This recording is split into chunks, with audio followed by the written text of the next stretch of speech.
Now, without further ado, let me introduce our first keynote speaker, Professor Zeng. Zeng is a professor at the Institute of Automation at the Chinese Academy of Sciences, where he directs the Brain-Inspired Cognitive Intelligence Lab. What sets him apart is his expertise not only in cutting-edge technical AI, but also in considering how AI can best support humanity.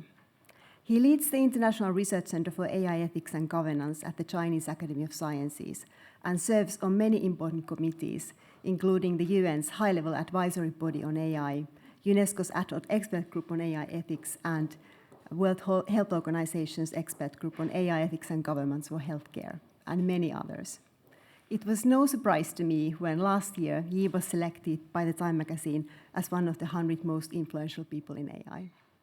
Thank you so much for flying over from Beijing, Yi. We look forward to hearing your keynote speech.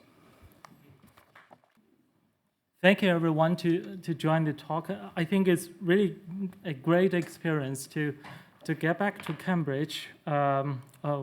First time here was before COVID, when we established the China-UK Research Center on AI Ethics and Governance together with Center for the Future of Intelligence. And many colleagues collaborating on this fantastic topic. But for today, I think I like the center's name, Center for Human-Inspired AI, in many ways. But Anna said that I should be more focused on AI for SDGs for today, so that to stimulate the young generation to work into this area for AI for sustainable development. So I think might be good to connect the mission of human-inspired AI together with sustainable development in a way that I wanted to talk about brain and mind-inspired AI for the first point, and then to move to how it can enable sustainable symbiotic society. So I think, because I'm coming from more technical AI, I think we really have to go back to the vision of AI from a more technical point of view to challenge what we have for now in AI. So I think it's been, of course, decades when Turing said that if a machine behaves as intelligent as a human being, then it's as intelligent as a human being.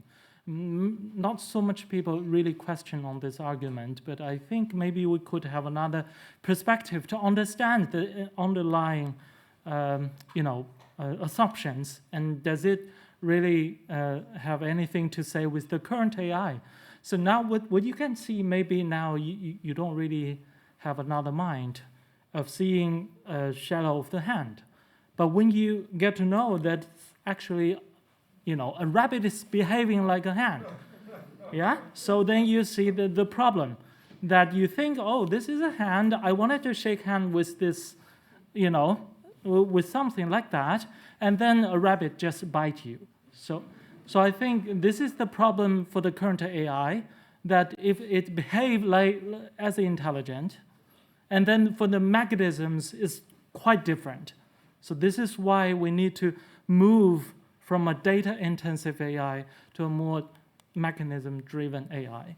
So the current AI now we have is really, from data, you have larger-scale data, ideal data, you do encoding, and then you wanted to do the prediction to the output, and then you're finding a mathematical optimizer that learns from these data to the output. But in the middle, maybe the mathematical optimizer has nothing to do with human intelligence. So that is why we're having this kind of problems. But from a more mechanism-driven point of view, I think this fundamentally changes everything. I wanted to challenge the current AI in a way that when you see something like GPT-4o, and then you say, hey, how are you doing, ChatGPT? And it says, oh, I'm doing great, how are you? And then when you're asking them questions, they were like, oh, I think, I suppose, I would guess. So I'm challenging the system, saying, where is the I in the system? It behaves like it's a responsible agent. They're giving you suggestions that they wanted you to follow, or you wanted to follow as a general public, because you know nothing about technical AI.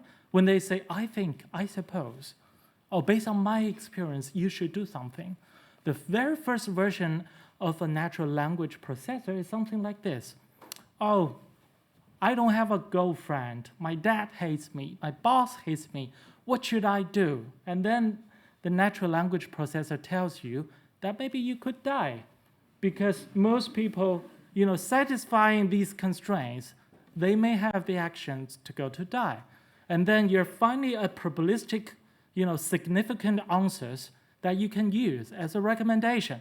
So, the information processor recommends you that you should die. So without really understanding what do you mean by life, by death, and by understanding, of course. So this is why I think, and then for philosophers and technicians, for technicians were like, can machine think? And then philosophers said that I think, therefore I am. But you cannot say you think, therefore you are, because you're in my perceptual bubble. So when you wanted to answer the question, can machine think? And then without a sense of self, what kind of machine are you building? So I think this is the fundamental challenge. So this is why I think AI should start with a sense of self. Trained not only by learning of milliseconds to years, but also for decades on development and billions of years for evolution. So AI is not about, it's not about precision, only about precision. No, it's about adaptation. So I think all the way that has go to scientific AI has been brought too much to an industrial term, the so-called AI, but it's fundamentally different. I still want at least the young generation to really remember the starting point of AI, that is learning or any aspect of human intelligence that can be so precisely described that a machine can be made to simulate. But the current AI is, of course, not on that. So I think for AI, we do not only need a reboot, we really need a restart of scientific AI. So I think that's fundamentally different compared to industrial AI. But now AI has been used as an umbrella term, as you can see. So basically, I would classify the current AI as an information processing system that seems to be intelligent, but maybe actually not. So bear in mind for that. And then it's, of course, related to all the topics that I've been discussing here. So it's an infrastructure. It's an intelligent computing infrastructure. But what it has to do with society and the future. I think, of course, it has to be linked to the goals right here. No matter when you are talking about, different 17 pillars of SDGs or outcome agenda. But the truth is that everybody, I think, since this is a more technical AI discussion, this interdisciplinary discussion, I would bring you the attention. Everyone knows DBLP. You know that there are more than 10 million scientific papers related to ICT and AI right there. But the truth is that only 2% of the publications are directly contributing to Sustainable Development Goals. It's a shame. It's a shame that as a computer scientist, when it comes to applications, we do not explicitly link our efforts too much to more important topic at the global scale. So maybe we should do it starting from now, as Anna wishes. So I think when we go into the details, you can see that more than 20% of the efforts are actually going for AI for healthcare, and the other more than 20 goes for AI for good quality education. But for the rest of the pillars, not so much contribution have actually been made. So why that? Of course, these topics are very important for health, for quality education. But the truth is that you can make a lot of money from it. So this is why many people move to these areas, but not to the other pillars. This is the truth. Again, it's a shame. It's a shame as a scientific researcher, we're not really seeing from a more long-term vision, which we should. And for different countries, they have different priorities. Is it good or not? So that's also a problem. So we need to, we need to move a step forward, not only to create a industry very useful AI, scientific, very solid AI, but also to create AI really, for the future, for the ecology, and for humanity. So we bring all the related efforts, not only from scientific papers, but also from many other cases all over the world. That is, now the database is called AI for SDGs Observatory with more than 10,000 highly selective cases related to different topics of AI. And as you can see, one of the examples here, I wanted to find a contribution from Cambridge, but the first come up with the system, it says that there is a Cambridge clay model that Cambridge people proposed, of course. And then by using generative AI, the generative AI tells us why this topic has been directly contributing to different topics of sustainable development goals. And that's good. That's good to have a generative AI to help us to understand the linkage among these different scientific papers to SDGs. So I think that's very important. I wanted to give you two very concrete examples that I personally learned a lot from, which when we were building the system. One is called the symbiosis panorama. So we've been talking about, human is, we need a human-centered world. We wanted a human-centric AI. Well, for many other people from other disciplines, then they will question us, like, just forget about ecology-centric view or cosmocentric view, that humans are highly relevant to the other species. But in which way are we connecting to other species? That we don't know. But by using natural language processing and generative AI, of course you can know that.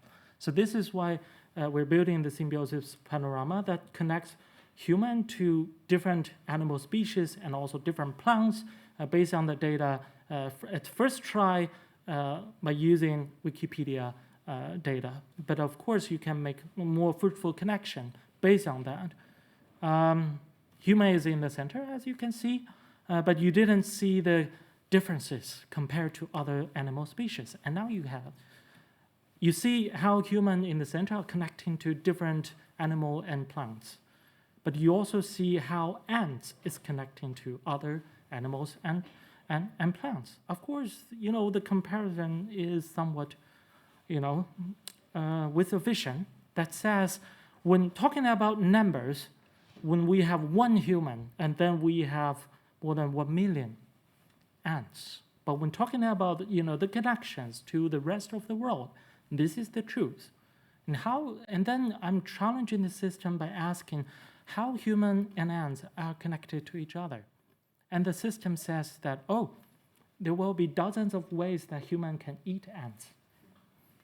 And then there's only one sentence from a French neuroanatomist saying that ant society were models for human society that we can learn from. There's only one sentence about that. So this is, and then just think about, the future, that when AGI is really, coming, and then you're asking them, you should protect us because I'm your father, I'm your mother. And then it says, you never protect ants. When I'm seeing you, it's like you seeing ants. When you don't protect other animal species, why should I protect you? We're not giving them reasons to protect our next generations. So I think these are the challenges and also the observations that we can have by building the symbiosis panorama that help us understand the importance of biodiversity preservation and also our understanding about human towards the ecology. Another example that I'm building that is cultural interactions engine. So I was always challenged saying that, you're from Beijing, we're totally different.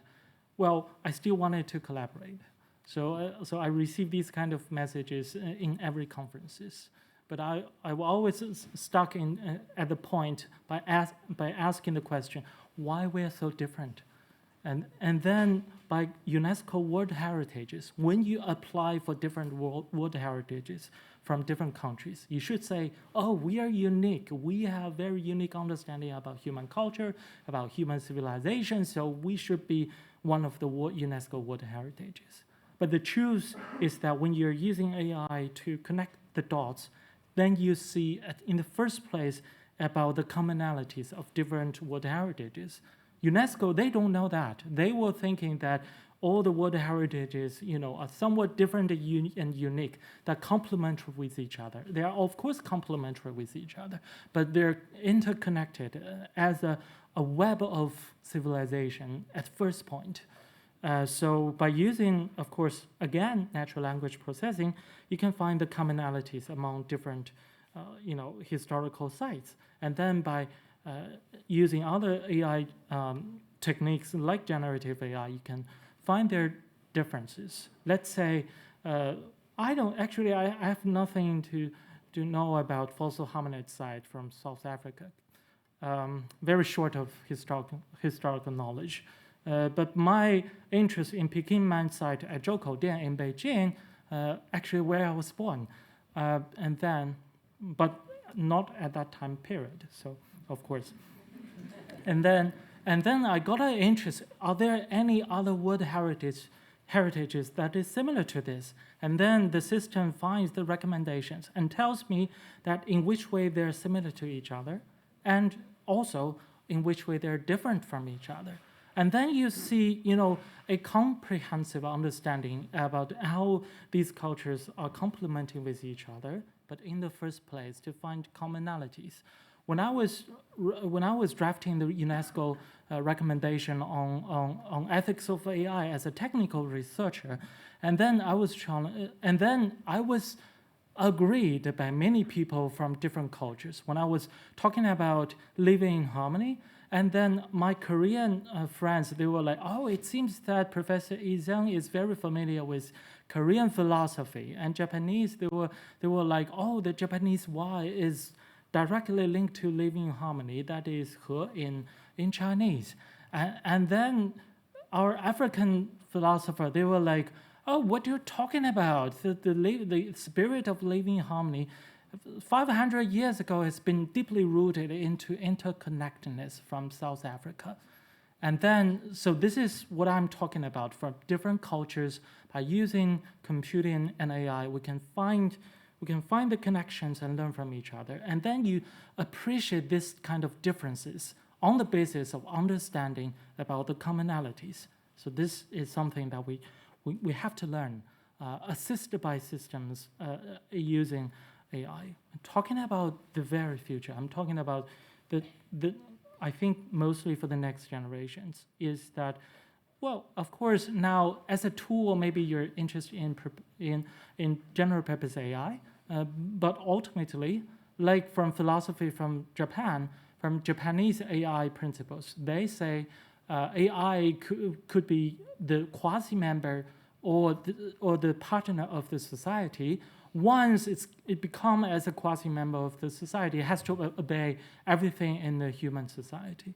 So that means for the very future, maybe we will have, artificial AGI. Maybe we will also have artificial animals, artificial plants. So it will be a really symbiotic society in a sustainable way, but with different variations of different forms of life. And by that, I think we need to really move our understanding about human-centric AI to human-centric. I'm not saying human-centric is not right. What I'm saying is maybe an ecology-centric view will really help us understand the role of the current AI and also the role of future AI within the society. So I think, last but not least, I think I will have to say, as a scientific AI researcher myself, I still believe it is a human society and an ecological world. It can be assisted by AI, but not driven by AI. So we have many sayings in China. that something like AI, making AI everywhere, which I'm totally against of. So I think simply because the reasons I've said. So I think really a responsible steady development and proper use of AI, not use AI everywhere, the proper use, proportional use of AI, that will really lead to AI for human and ecology good, both for the near term and for the long term. With all that, I thank you for your attention.